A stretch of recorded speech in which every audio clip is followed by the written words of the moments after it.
வணக்கம். நீங்கள் இணைந்திருப்பது உதயன் டிஜிட்டல் வலையொலியின் காலை நேர செய்திகளுடன். செய்தி தொகுப்பு உதயன் டிஜிட்டல் செய்தி பிரிவு. செய்திகளுடன் இணைந்திருக்கும் நான் லிஷா தரணீஸ்வரன். பொருளாதார, சமூக, கலாசார சுதந்திரத்தை முழுமையாக பெற்றுக்கொள்வதற்காக சுதந்திர தின போராட்டத்தை தற்போதும் நாம் முன்னெடுக்க வேண்டியுள்ளது என்று ஜனாதிபதி அனுரகுமார திசநாயக்க தெரிவித்துள்ளார். நாட்டின் தேசிய சுதந்திர தின விழா சுதந்திர சதுக்கத்தில் நேற்று இடம்பெற்றது.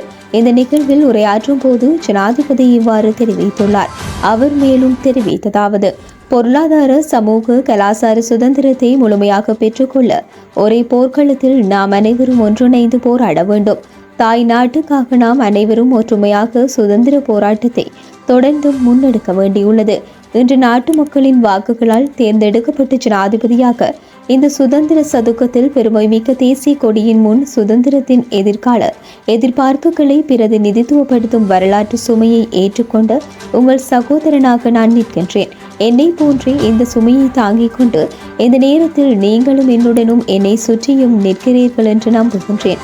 எமது பொருளாதார, சமூக, கலாசார சுதந்திரத்துக்காக, அதாவது நவீன பிரஜைகளாக இந்த நாட்டில் பெருமையுடன் வாழ தேவையான சுதந்திரத்தை உருவாக்குவதற்காக நாம் ஒன்றிணைந்து பயணிக்க வேண்டும்.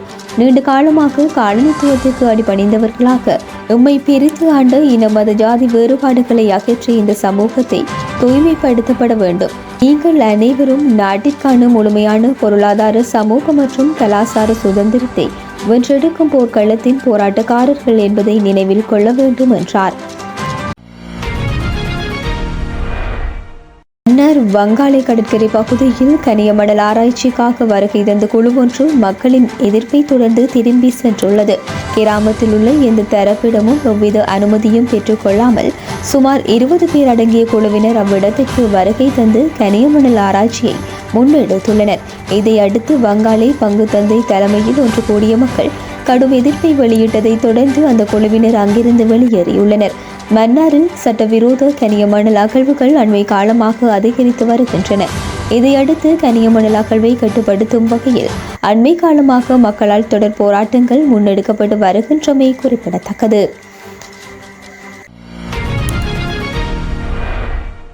காணாமல் ஆக்கப்பட்ட உறவுகளுக்கு என்ன நடந்தது என்பதை வெளிப்படுத்த வேண்டும், அரசியல் கைதிகள் விடுவிக்கப்பட வேண்டும் உள்ளிட்ட பல்வேறு கோரிக்கைகளை வலியுறுத்தி தமிழர் தாயகத்தில் நேற்று பரவலாக போராட்டங்கள் இடம்பெற்றன. கிளிநொச்சி மாவட்ட காணாமல் ஆக்கப்பட்ட உறவுகளின் ஏற்பாட்டில் இடம்பெற்ற இந்த போராட்டம் கிளிநொச்சி கந்தசுவாமி ஆலயத்துக்கு முன்பாக ஆரம்பித்தது. கிளிநொச்சியின் பழைய மாவட்ட செயலகம் வரை பேரணியும் முன்னெடுக்கப்பட்டது. இலங்கையின் சுதந்திர தினமான பிப்ரவரி மாதம் 4ஆம் திகதியை கரிநாள் என்று நாம் அறிவித்துள்ளோம். எமது நிலைப்பாட்டில் எந்த மாற்றமும் இல்லை.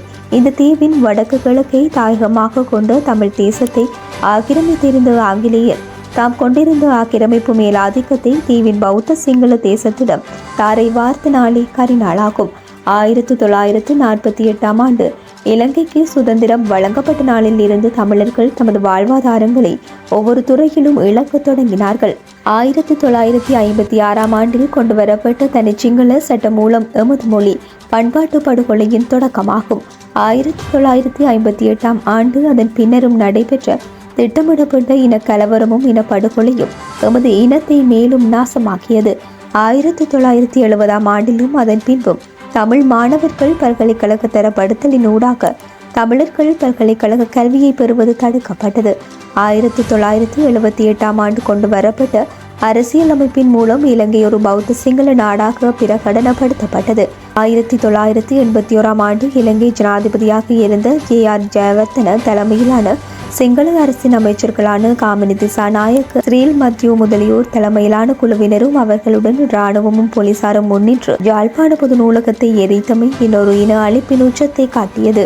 இலங்கையை ஆண்டு வந்த பல்வேறு சிங்கள ஜனாதிபதிகளால் தொடர்ந்து பல்வேறுபட்ட வழிகளில் திட்டமிட்டு நடத்தப்படுகின்ற இனப்படுகொலைகளில் நாகர்கோவில் விமான குண்டு தாக்குதல், நவாலி சென்ட் பீட்டர்ஸ் தேவாலய தாக்குதல், நூற்றுக்கணக்கான செம்மணி புதைக்குழிகள் போன்ற இனப்படுகொலைகள் சாட்சியை பகிரும். தொடர்ச்சியான அதே போல கடந்த சில தசாப்தங்களாக சிங்கள இராணுவத்தால் தொடர்ந்து நடாத்தப்பட்ட கொலை, வன்புணர்வு, சித்திரவதை, வலிந்து காணாமல் ஆக்கப்படுதல் ஆகியவை ஒரு சாதாரண நாளாந்த நிகழ்வுகளாயின. இந்த மிலேச்சத்தன நடவடிக்கைகள் 2009ஆம் ஆண்டு முள்ளிவாய்க்கால் பேரவலம் வரை நிகழ்ந்தன.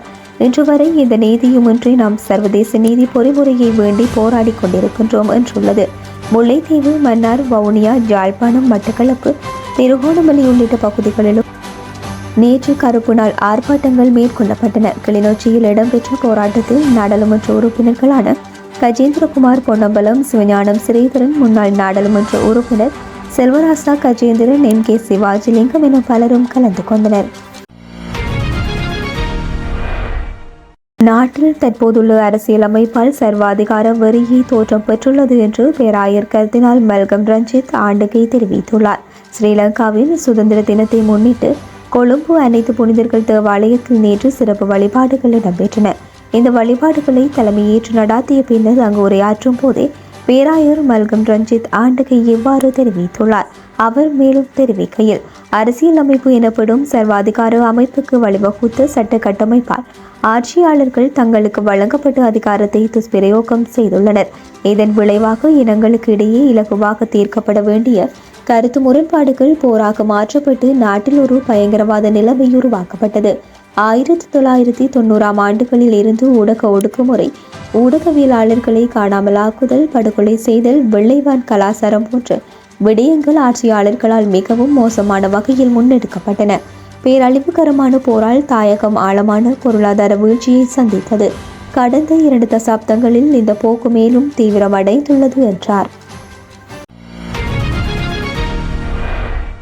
நாட்டில் காற்றின் தரம் மிக மோசமாக இருப்பதால் எதிர்வரும் நாட்களில் முகக்கவசங்களை அணியுமாறு தேசிய கட்டிட ஆராய்ச்சி நிறுவனம் அறிவுறுத்தியுள்ளது.